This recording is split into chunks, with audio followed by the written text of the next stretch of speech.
Sudah daripada Kelantan kita mau siap basuh. Siap basuh kita pula kita ni dulu. Kita dulu. Ini perapan dia rempah dia serai, bawang putih, bawang merah. Gula.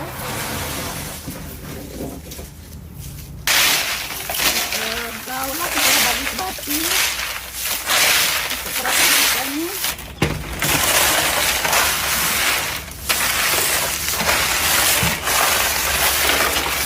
Kepala kita pakai tempurung ya. Tempurung dia lagi inilah rasa macam lagi wangi lah.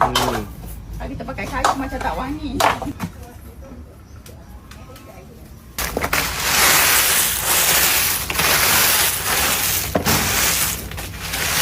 Sekarang buat tom yum dulu ya. Ini tom yum punya perisa. Okay.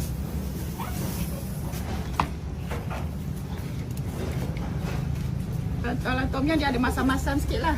Mungkin ada limau. Sebati kita gaul ya, bagi dia sebati rempah dia. Perisa kedua pedas manis ya. Ini sebut cili dengan gula lah. Pedas manis. Kalau nak bagi pedas kita kena berbesuk ni lah. Dia punya cili api lah bagi pedas. Ini pedas manis.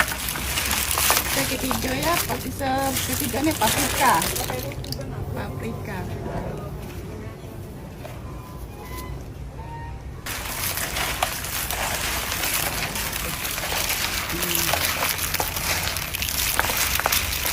Cheese ya.